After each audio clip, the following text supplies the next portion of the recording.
சுலேகா ஆஸ்ட்ரோவின் தனுசு ராசி நேயர்களே, அன்பு வணக்கம். தனுசு ராசி நேயர்களை பொறுத்தவரையில் குரு பகவான் ராசிக்கு அதிபதி 6ஆம் இடத்தில் வீற்றிருக்கிறார்.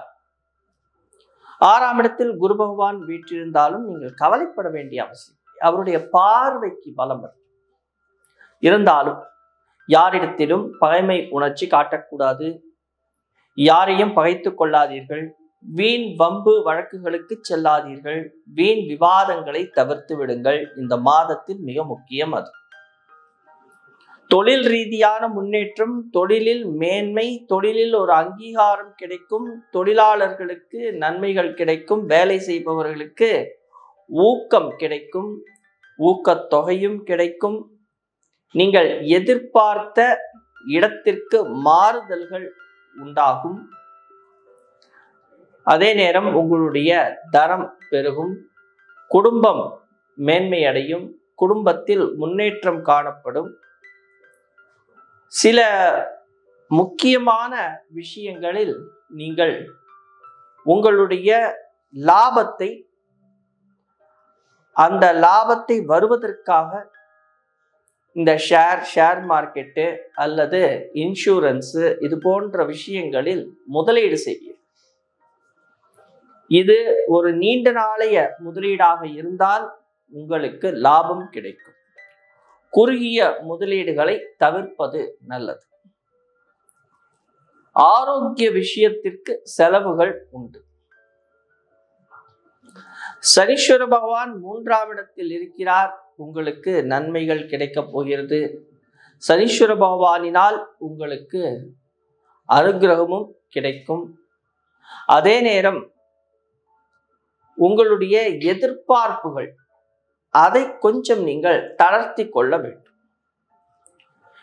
நீங்கள் என்ன வைத்திருக்கிறீர்களோ அதை வைத்து சந்தோஷம் காண்கின்ற வழியை நீங்கள் காண வேண்டும். குழந்தைகளுக்கு கொஞ்சம் கோபம் அதிகமாகும். அதே நேரம் குழந்தைகள் மூலம் உங்களுக்கு லாபமும் சேரும். படுக்கை சுகம் என்பது கிடைக்காது. வெளியூர், வெளிமாநிலம், வெளிநாட்டிற்கு அலைச்சல்கள் உண்டாகும்.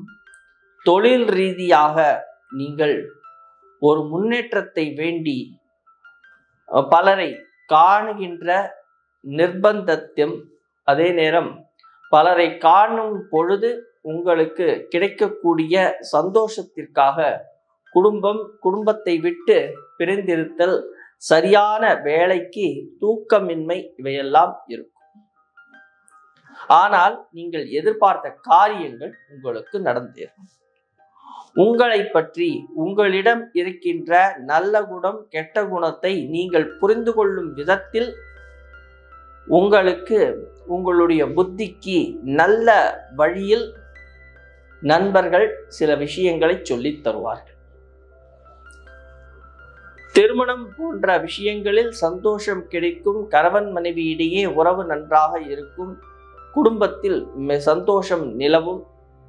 குடும்பத்தாரிடத்தில் இருந்த கசப்புணர்ச்சிகள் மாறிவிடும். அதே நேரம்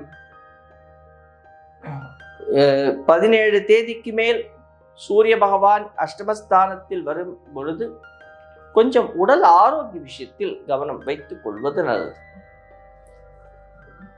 புத பகவான் என்று சொல்லக்கூடியவர் அஷ்டமஸ்தானத்தில் மறைந்த புதன் உங்களுக்கு நல்ல ஞானத்தை தருகிறார். அந்த கல்வி கேள்விகளில் இருந்த ஞானம் உங்களுக்கு, உங்கள் குடும்பத்திற்கு மிக உபயோகரமாக இருக்க போகிறது. 7ஆம் அதிபதி 8ஆம் இடம். ஆனால் அவர் யார் அந்த 7ஆம் அதிபதி என்றால், எப்பொழுதுமே இந்த உபஜயஸ்தானத்திற்கு 7ஆம் அதிபதி என்பவர் அவ்வளவு சுகத்தை தரமாட்டார். அவர் மறைந்திருப்பது உங்களுக்கு நன்மையை தருகிறது. தந்தையாருடைய உடல் ஆரோக்கிய விஷயத்தில் கவனம் வைத்துக் கொள்ளுங்கள். தந்தையாருடைய சொத்துக்களில் கவனம் வைத்துக் கொள்ளுங்கள். ஜூலை மாதம் 19ஆம் தேதிக்கு மேல் இவை அனைத்தும் உங்களுக்கு பெரிதும் உபயோகரமாக இருக்கும். இந்த மாதம் ஒரு முதலீடுகள், அந்த முதலீடுகளை எவ்வாறு செய்வது என்பதை ஆராய்ந்து நீங்கள் செய்வது நல்லது.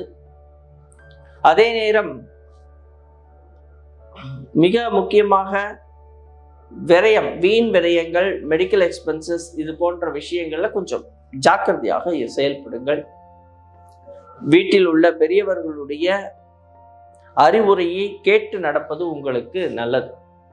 முடிந்தவரை அனாதை ஆசிரமங்கள், இந்த முதியோர் தங்கும் இடங்கள், இங்கே அன்னதானமும் நீர்தானமும் செய்து வாருங்கள். உங்களுக்கு இந்த மாதம் மிக மிக முக்கியமான விஷயங்கள் வந்து சேரும். மீண்டும் அடுத்த காணொளியில் உங்களை காணும் வரை உங்களிடமிருந்து விடைபெறுவது உங்கள் ஜெயம் ஜனார்த்தனன். நன்றி, வணக்கம்.